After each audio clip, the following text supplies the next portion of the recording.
YouTube, petite discussion d'avant live. Ouais, donc je disais, ben Robin Hood. En vrai, je vais pas refaire tout mon laïus sur Robin Hood et puis l'univers de la saga des anciens là, du royaume des anciens. Mais voilà, vous pouvez observer la magnifique rangée de bouquins, plus les deux qui sont là à lire. Mais ouais, non, en fait, ce que j'allais dire, du coup, si je parle de mes lectures récentes, en vrai, j'ai pas lu beaucoup récemment, vu que je poste pas mal sur la vidéo sur Vagabond. Ce que j'ai lu récemment, c'est le dernier tome de ça. Enfin, ce tome-là, du coup, de Phoenix. Je l'ai fini, entre guillemets. Caméra qui fait plus focus là. Bref, je l'ai fini dans le sens où j'ai fini la dernière histoire. Sauf que c'est que la moitié du dernier tome parce qu'en fait ils ont rajouté, et ce qui est pas mal d'ailleurs je trouve, les toutes premières versions de Phoenix, genre enfin les premières histoires. Et du coup, faut savoir que Phoenix, pour vous expliquer, déjà c'est un manga d'Osamu Tezuka, donc on ne présente plus hein, le dieu du manga, celui qui a tout fait, tout inventé, même si en vérité c'est pas non plus c'est pas non plus ça quoi. Forcément il y a énormément de gens qui ont énormément influencé le manga depuis l'après-guerre on va dire. Tezuka il a pas tout fait hein, genre. Mais en tout cas, c'est celui qu'on a fait le plus, quoi, on va dire, qui a été le plus important.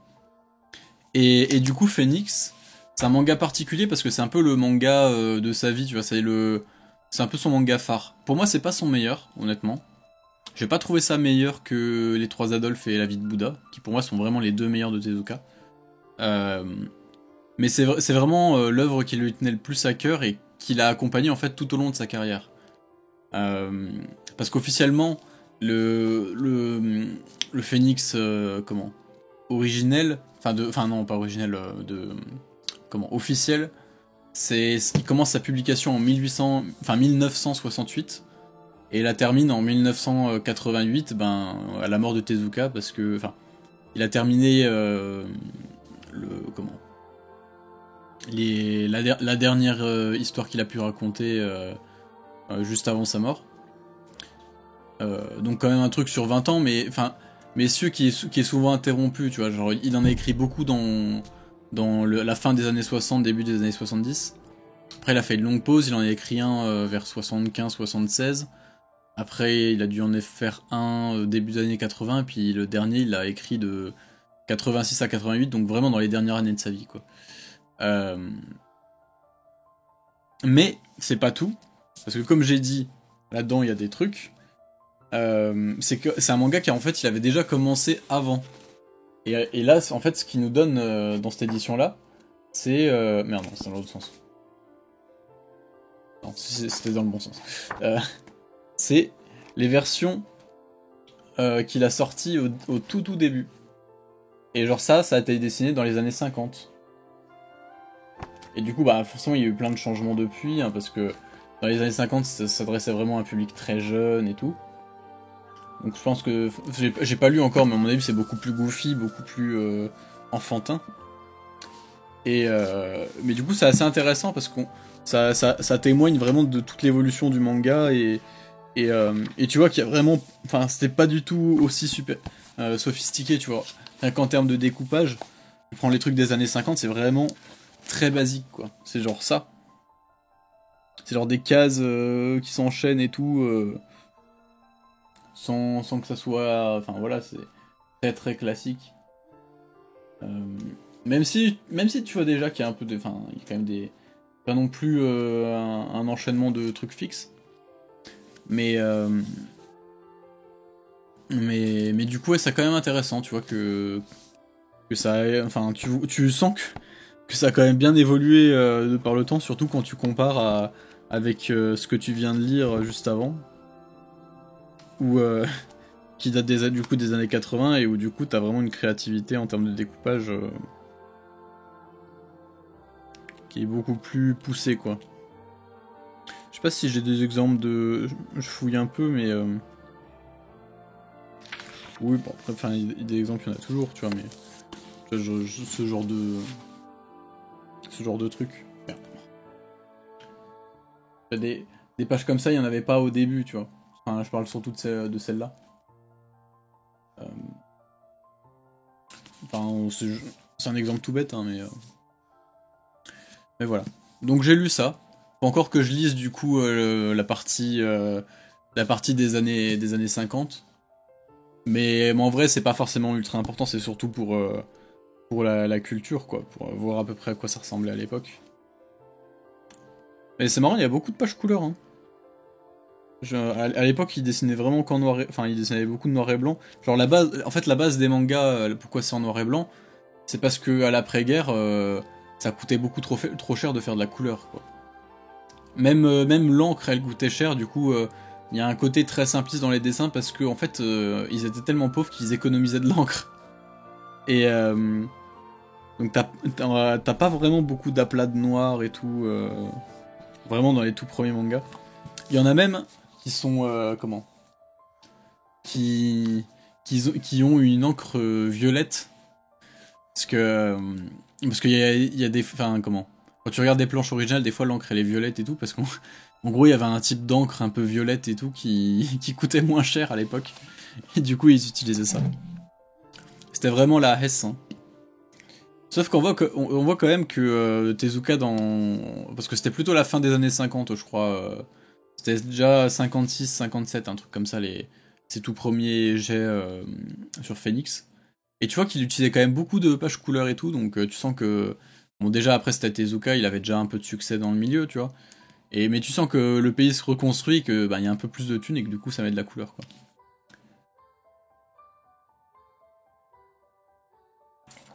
Mais tout ça pour dire que les mangas ça n'a pas été toujours... ouais, noir et blanc, noir et blanc, noir et blanc, quoi.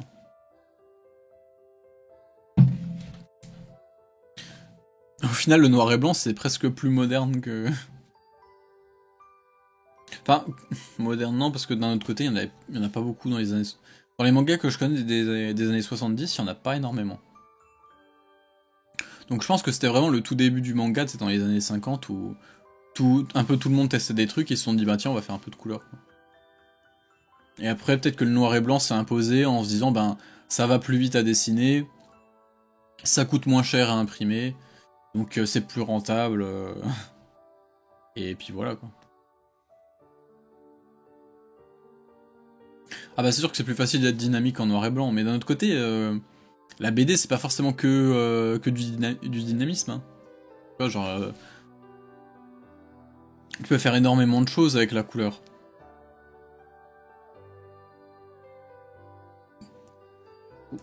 Après moi je sais que si jamais je devais dessiner une BD ou un manga, j'aurais du mal à le faire autrement qu'en noir et blanc parce que j'ai tellement baigné là-dedans avec les mangas que... Et puis même j'aime énormément le noir et blanc. Donc, moi je pense que si je devais dessiner un manga, bon j'aurais jamais le temps pour m'y consacrer, enfin pour devenir bon en dessin déjà. Euh, mais ça serait vraiment que des dessins genre très ancrés, tu vois, avec plein de traits noirs un peu partout. Parce que j'adore un peu ça. Je sais pas où est-ce que j'ai foutu mes dessins. En gros, j'avais des dessins, mais à une époque où je dessinais et tout, et c'est un peu ça, hein. Je dessinais vraiment que des trucs en noir et blanc. Donc, peut-être un dossier. Je sais pas si je les avais gardés sur le PC.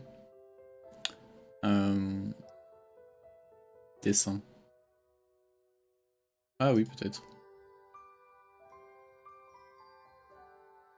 Ah, j'avais même fait des dessins de Berserk.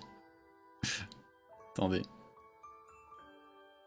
Ah, c'est pas forcément un truc de fou, hein, mais... Ah, pas si je montre ça. En plus, le seul bon dessin que j'ai fait, je l'ai pas mis dans le dossier. C'est con. Je pense que je peux le retrouver sur internet. Sur Twitter, je les avais tweetés.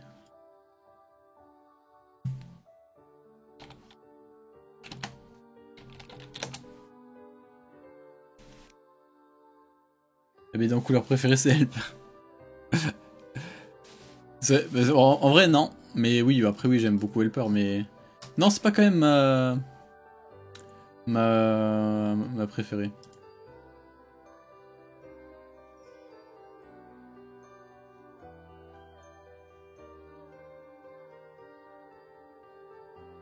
Ah, voilà. Comme d'hab, j'avais mis ça sur Twitter. Attendez. Voilà. J'avais dessiné ça. En fait, d'ailleurs, ce dessin-là, en fait, ça faisait genre 2 ans que je dessinais plus. Et d'un coup, j'ai eu une envie, ça m'a poussé comme ça, et je me suis dit, tiens, je vais dessiner... genre, je relisais Berserk, je me suis dit, elle est cool cette page, tiens, je vais essayer de la redessiner et tout. Enfin, en fait, c'était juste une toute petite case, et du coup, j'ai rajouté plein de petits détails, tu vois, mais... Et je me suis dit, tiens, je vais essayer de dessiner tout, et en fait, moi j'ai remarqué que vraiment, ce qui m'éclate, c'est ça, c'est de faire plein de traits noirs partout pour faire des effets de profondeur et tout. J'étais vraiment nul... J'étais vraiment nul en... Comment? En dessin en soi, mais par contre, pour l'ancrage, j'étais plutôt bon, tu vois. Tu peux plus dire Sandman. Oh, je m'en fous, je dis Sandman quand même. Fuck Nate Gaiman, mais Sandman. Sinon, j'avais fait. Ah oui, ça c'était bon, c'était là une copie d'une planche qu'on connaît tous. Hein. C'est vraiment la planche en beaucoup moins bien d'ailleurs. Il y a plein de trucs qui vont pas. Ça, par contre, ça a été un fanart. Probablement le seul fanart que j'ai fait de ma vie qui sortait de mon crâne. C'est pas terrible d'ailleurs, mais bon. Moi, ça pareil, c'est une planche que j'ai juste un peu ragrandie.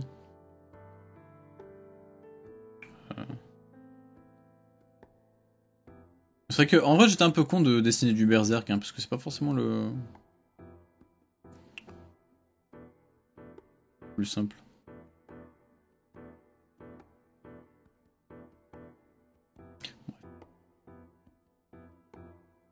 Voilà, c'était juste pour l'anecdote.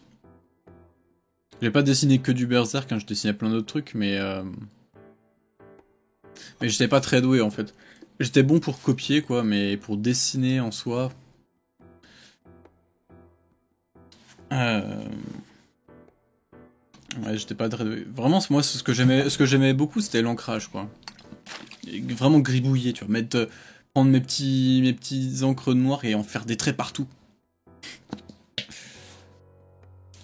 Je pouvais passer des heures à faire ça.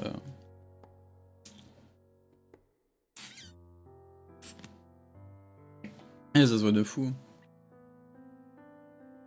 En fait, il aurait fallu. Je pense le seul truc que j'aurais pu faire en vrai, c'est assistant. Quoi. J'aurais pu faire assistant en mode il me sort les lignes, tu vois, le line up du dessin là, le truc de base. Et et moi juste j'encre par dessus. Alors vraiment, j'aurais été un très bon larbin, je pense. Et je pense qu'en plus j'aurais aimé ça, tu vois.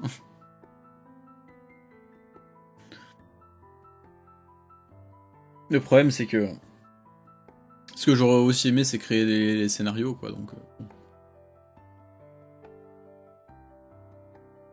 c'est pour ça que je pense que si je crée un scénario un jour, ça serait plutôt à l'écrit que ça passerait. Et puis de toute façon, moi, je suis un peu un gamin, donc je pense que si si je veux écrire une histoire, j'ai direct vouloir faire un truc gigantesque avec des centaines de personnages et un univers de fou. Et ça marche pas trop en manga, quoi. En BD de manière générale. Il y en a qui essayent. Au final, ils passent leur vie à ça. Ah, tu vois, Siu par exemple, tu sais même pas s'il va finir, tu vois, donc. D'un autre côté, j'ai tellement été influencé par le manga que j'aurais du mal à me séparer de l'aspect visuel, quoi. Genre, j'aime tellement. J'aime tellement, tu sais, mettre en scène des trucs. Comment J'aime tellement en fait la mise en scène de la BD. Le fait de mettre des images fixes, hyper impactantes et tout, et faire en sorte que le lecteur lui-même crée les liens entre les images, fasse sa propre un peu chronologie, enfin sa propre, enfin comment dire, reconstruise l'événement de lui-même à partir de planches hyper marquantes. Je trouve ça, je trouve le principe tellement génial. Je peux faire un format mixte. Bah, c'est vrai que je pense que comment dire, le truc idéal ça serait genre j'écris comment, je fais en mode roman tous les comment, tout ce qui va être dialogue, construction d'intrigue, machin, et juste je dessine les combats. Genre juste je fais une BD quand il y a des combats au lieu de la décrire avec des mots. Ça serait l'œuvre parfaite.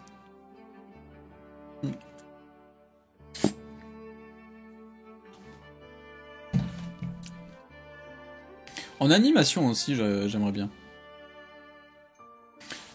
Le jour où je deviens milliardaire, je pense que je fais ça. Je me crée un animé avec mon scénar. Sauf que je dis aux animateurs, pour les mecs open bar, en vrai, éclatez-vous.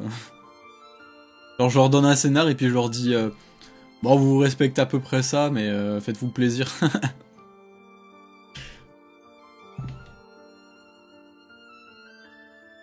Franchement, je pense que si j'étais riche, je kifferais genre, comment dire, je sais pas moi, créer un espèce de studio de jeux vidéo et leur dire, tiens, faites ça, mais genre en fait faites ce que vous voulez, tu vois, genre, tu sais, vraiment donner un gros budget et laisser une liberté créative de fou et juste voir ce qui se passe, tu vois. Genre vraiment, je leur jette la thune comme ça et je regarde et j'attends. Genre, qu'est-ce qui peut sortir d'un collectif à qui tu donnes les moyens qu'ils veulent pour créer quelque chose, mais sans aucune considération commerciale, tu vois, sans se dire, vas-y, faut que ça marche, faut que ça soit, faut qu'il y ait un cahier des charges, faut que machin. Faut avoir confiance en eux et qu'ils soient très compétents. Bah, en vrai, tu sais, même pas forcément qu'ils soient très compétents. Comment dire, la création, des fois c'est assez surprenant.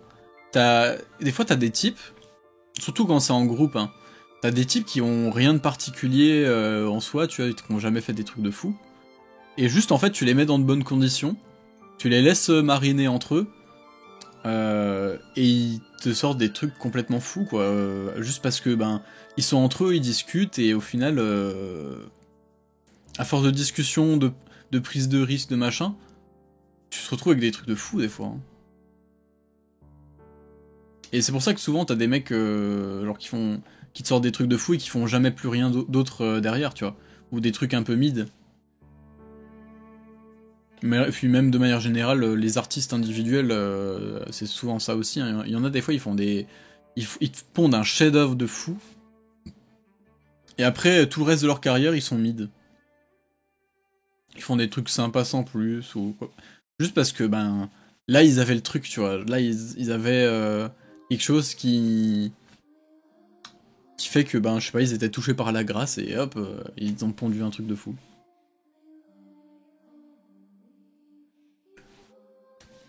Perso, je pense qu'il y a beaucoup de... Je pense que t'as beaucoup plus de chances, en tout cas, de créer des grandes œuvres en laissant une grande liberté à un groupe ou même à quelqu'un individuellement, qu'en imposant des cahiers des charges ou des trucs, en ayant vraiment une hiérarchie hyper verticale dans la création du projet, en mode t'as le chef qui chapeaute le tout, qui décide de tout et qui contrôle tout au détail près, tu vois. Après, des fois, des mecs qui contrôlent tout au détail près, quand c'est des putains de génies et tout, ça peut quand même donner des bons trucs, tu vois. Mais c'est pas forcément tout le temps le cas. Hein. Même Tolkien, avec tout mon amour pour lui, il a jamais rien écrit d'aussi bon que Le Seigneur des Anneaux. Même Tezuka, le génie, a fait quelques purges. Bah, Tezuka, en plus, il a fait littéralement beaucoup... il a vraiment fait beaucoup de purges, pour le coup. Je sais que... Enfin, je suis pas un immense connaisseur de Tezuka, mais je sais que ceux qui comment, qui ont lu des mangas de Tezuka un peu obscurs qui sont jamais venus chez nous, ils savent pourquoi ils sont jamais venus chez nous. Il a fait vraiment des trucs mauvais, quoi. Enfin, ou même pas forcément mauvais, mais en tout cas Osef au moins. Au moins Osef, mais ouais, même carrément mauvais pour certains. Parce que Tezuka, il a quand même dessiné plus de 700 mangas hein, différents. Enfin 700 titres, on va dire. Je sais plus si c'est manga ou et animé compris, mais bref. Vous doutez que dans l'eau, il doit y avoir un paquet de merde, hein. Ou de trucs un peu trop expérimentaux,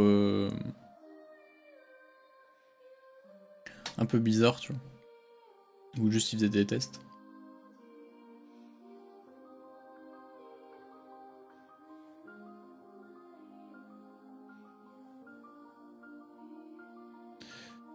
Ah bah de toute façon oui, en plus le fait de tout contrôler et tout, généralement ça donne des putains d'abus. Mais genre ça par contre dans le cinéma c'est très... C'est arrivé de nombreuses fois, hein. Il y a beaucoup de réals qui ont été détestés pour ça.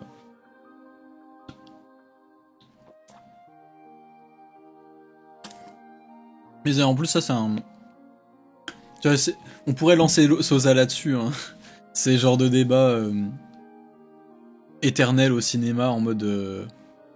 est-ce que... comment est-ce qu'un film, c'est un film de son réalisateur? Alors, est-ce que c'est l'œuvre du réalisateur ou est-ce que c'est l'œuvre du collectif qui le produit? Est-ce que le réalisateur est l'auteur du film? Et est-ce que genre c'est sur lui que repose tout machin, tu vois? Et ça oui, ça peut pas mal s'appliquer aux jeux vidéo aussi, hein, parce que les jeux vidéo ont un peu ce truc-là. Surtout maintenant avec les jeux vidéo AAA où t'as des équipes qui vont jusqu'à 1000 personnes qui bossent pour le même truc. Et où t'as un réel entre guillemets qui chapeaute tout. Enfin tu peux te poser les mêmes questions que pour le cinéma.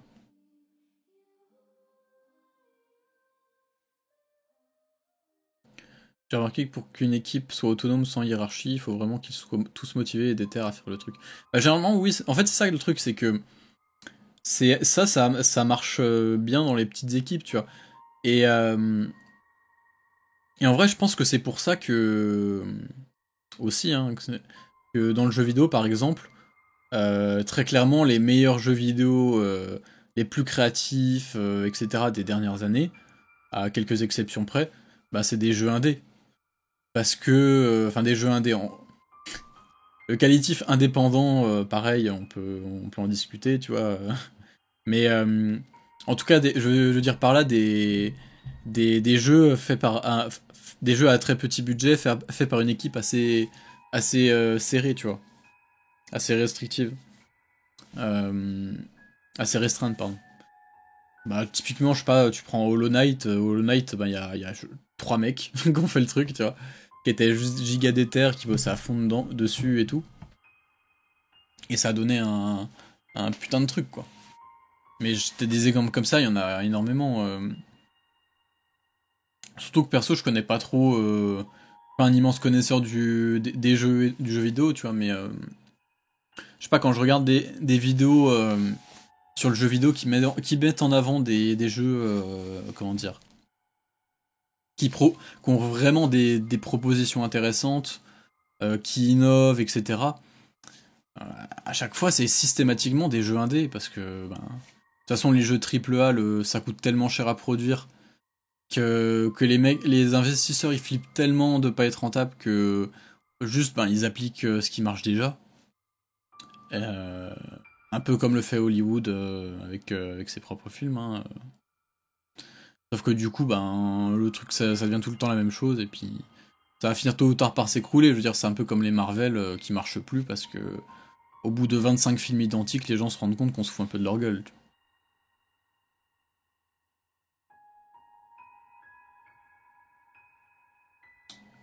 un peu le chat. Politique des auteurs a fait beaucoup de mal à l'art.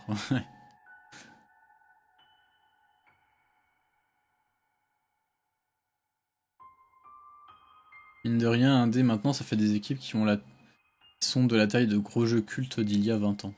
Ouais bah oui, oui c'est vrai que à l'époque, d'ailleurs ça c'est un truc pareil, on entend souvent ça, tu sais, les jeux vidéo c'était mieux avant.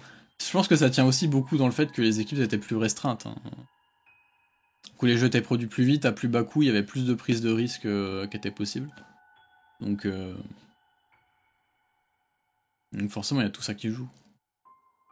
Mais bon, vu que les gens se branlent sur des trucs de merde du style les graphismes en ultra 4K, je sais pas quoi, avec oh regardez le reflet sur l'eau et tout, bah forcément ça pousse à, à ce genre de truc. Mais bon. La vidéo de Zef et Ramo sur comment sauver l'industrie du jeu vidéo. Ou enfin c'est pas ça le titre, mais c'est ça la thèse. Hein, et où la réponse c'est comment? C'est les jeux bizarres. Enfin pourquoi les jeux bizarres vont sauver les jeux vidéo quoi, en gros.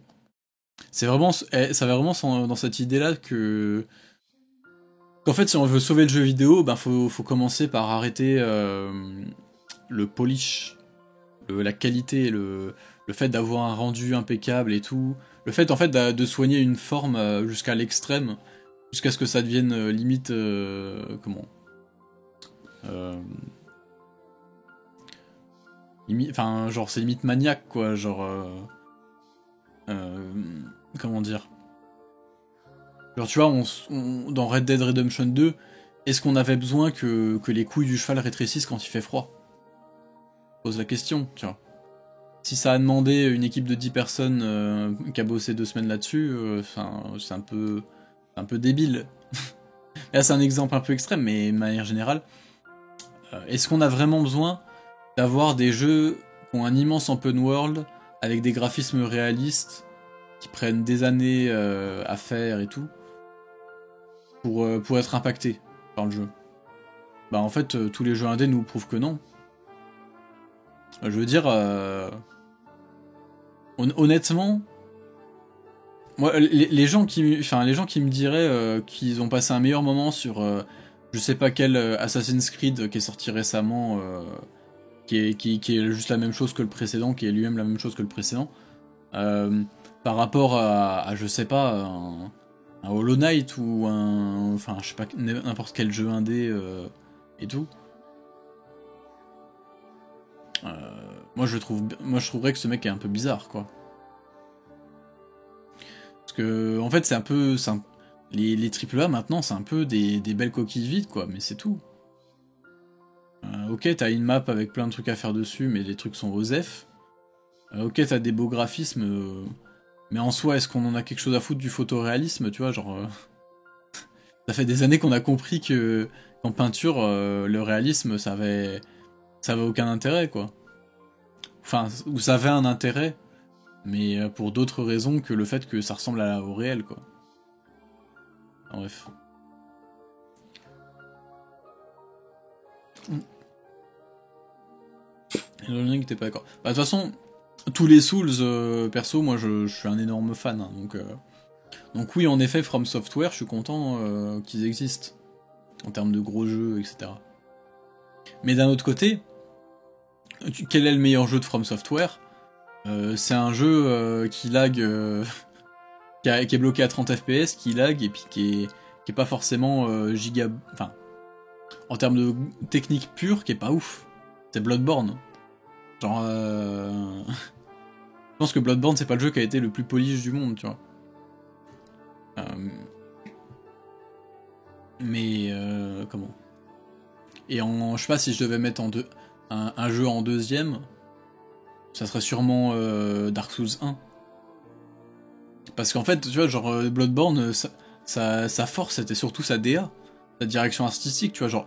Je pense que Bloodborne, tu pouvais le sortir avec n'importe quel graphisme, avec la technique la plus pétée du monde. Déjà, la technique de Bloodborne est quand même assez pétée, hein. Genre, Franchement, un jeu qui lag comme ça sur PS4 et tout, c'est quand même un peu... Enfin, c'est pas ouf, quoi. Mais genre, la DA est tellement ouf que t'aurais pu... faire le truc le plus dégueulasse techniquement possible, ça aurait été quand même magnifique. Parce que c'est la DA qui compte, tu vois. C'est pour ça qu'il y a des très vieux jeux qui sont encore complètement fous graphiquement aujourd'hui. Euh, et pareil, Dark Souls 1, bah moi ce que j'ai trouvé le plus ouf dans Dark Souls 1, c'était vraiment la construction de la map. Et la construction de la map, que ça soit que ça soit aujourd'hui ou dans 20 ans, ben Dark Souls 1 là, ça aura toujours un level design complètement fou et révolutionnaire, tu vois. Donc ça c'est des trucs qui vont pas bouger. T'auras beau faire le 72e Assassin's Creed et tout, où, où, où tu pourras voir les poils de cul des personnages au pixel près. Il aura beau avoir ça, il aura jamais un game design du niveau de, de Dark Souls 1, hein, tu vois.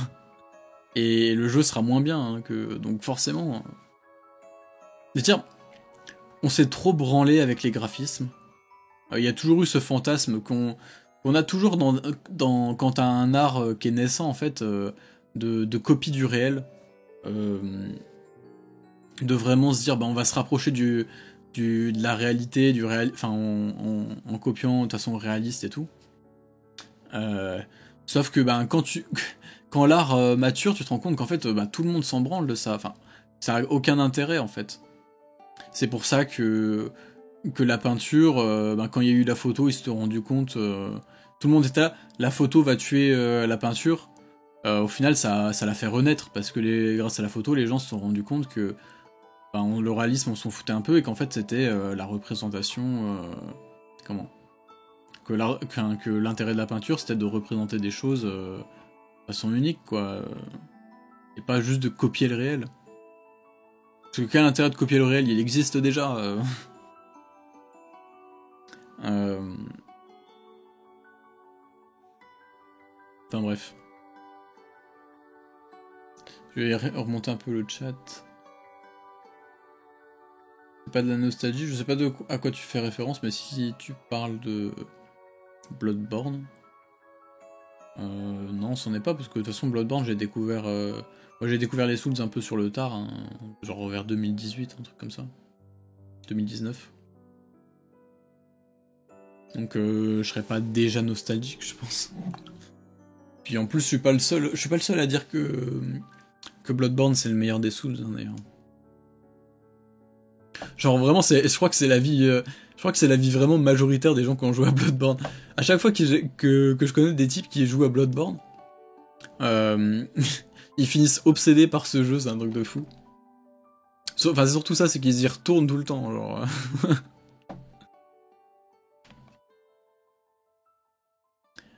En général, les gens qui n'ont pas Bloodborne dans leur jeu préféré, c'est des gens qui n'ont pas joué, tu vois. Enfin, dans leur From Software préféré, en tout cas. Ou alors qui ont des attentes dans le jeu vidéo qui sont un peu claquées, hein. Et qui vont dire que Bloodborne c'est de la merde parce que ça tourne à 30 FPS. Comme si on avait quelque chose à foutre de la technique. C'est juste une question de confort, mais on parle d'art, donc on s'en fout un peu du confort. Si tes considérations artistiques s'arrêtent à la technique... Salut. Même si, oui, il y a des gens qui ont des raisons légitimes de pas avoir Bloodborne... Enfin, je fais pas le mec en mode... Bloodborne est objectivement le meilleur jeu. Et si vous êtes pas d'accord, vous avez rien compris, vous êtes des cons. C'est pas ça que je veux dire. Mais c'est juste pour dire que la tendance générale, quand même, des gens qui jouent à Bloodborne, c'est qu'ils sont là, oui, quand même, c'est vrai que... Il y a un truc, quoi. Puis j'ai dit que c'est la DA, mais c'est plein de trucs, hein, mais bref. En tout cas, c'est le pire, sûrement, des Souls, techniquement. Et Et ça a gêné personne pour apprécier le truc. Bloodborne sur PS1, c'est cool quand même. Ouais, le D-Make. C'est vrai que même avec les graphismes PS1, le jeu il a un charme de fou.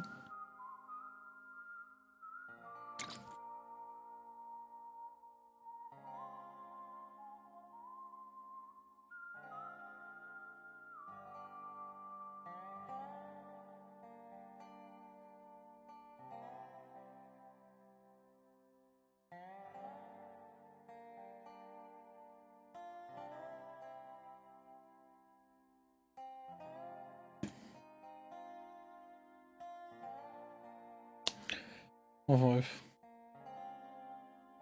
J'ai bien fait de record cette partie. On a parlé de jeux vidéo, c'est pas trop mon domaine, donc pas trop l'habitude, mais c'est vrai que j'en parle jamais, mais j'aime beaucoup les jeux vidéo. J'aime beaucoup les jeux, mais je joue quasiment pas en fait.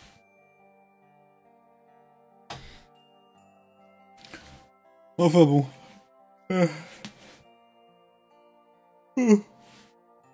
Je suis grave fatigué parce que j'ai fait une grosse journée de sport aujourd'hui.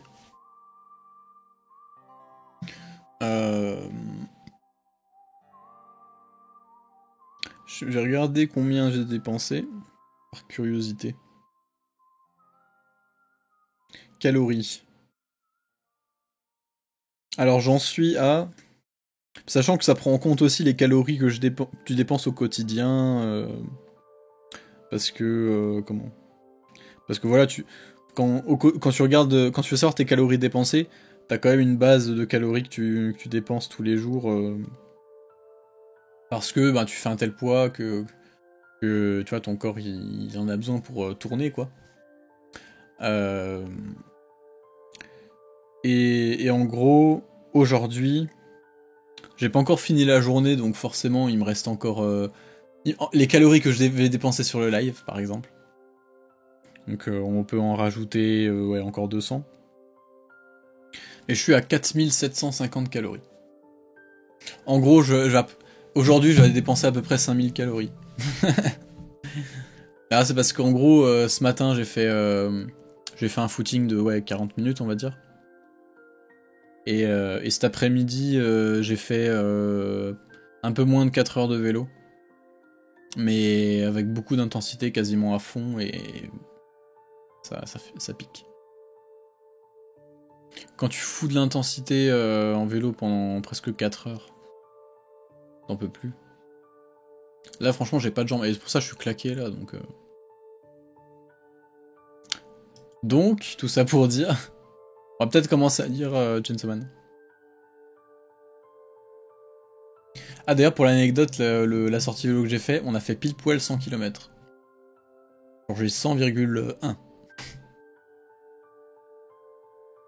Mais, enfin, on a surtout fait beaucoup de dénivelé. Ça a été monté tout le temps, sur tout ça, en fait.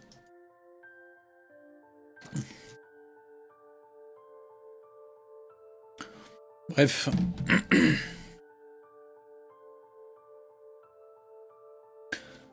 Du coup, on va peut-être aller lire Chainsaw Man. Allez. Ah oui, puis aussi, oui, dernier truc. Comment? Parce que je crois que je l'ai pas dit quand j'ai fait le record. Les news sur la prochaine vidéo, sur Vagabond. J'ai décidé d'encore rajouter des trucs à écrire. Donc, l'écriture va prendre beaucoup plus de temps que prévu.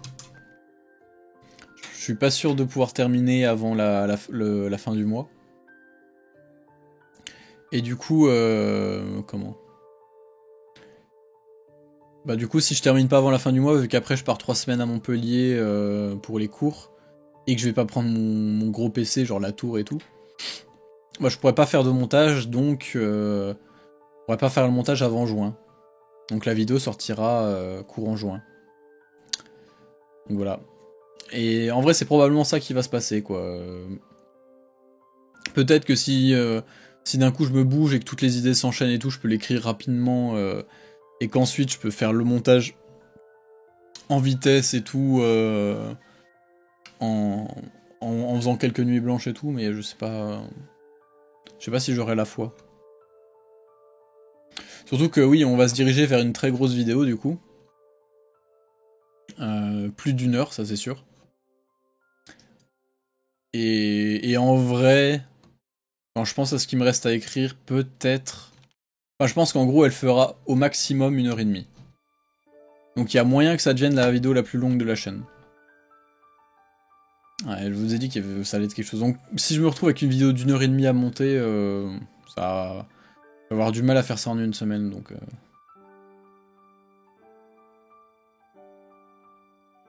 Bon, bref, on verra bien. Parce que d'un autre côté, il y a des jours fériés. Voilà, on verra. Mais de toute façon, je pense que si jamais j'ai pas le temps de faire le montage et tout d'ici... Enfin, que je peux pas le commencer avant juin, j'en profiterai quand même pour commencer l'écriture d'autres vidéos, hein, parce que... Quitte à faire, autant gagner un peu de temps. Voilà, voilà. Bon, allez, du coup, on va passer à Chainsaw Man, je pense. Gaucho qui fait un arrêt cardiaque dès qu'on parle de sport.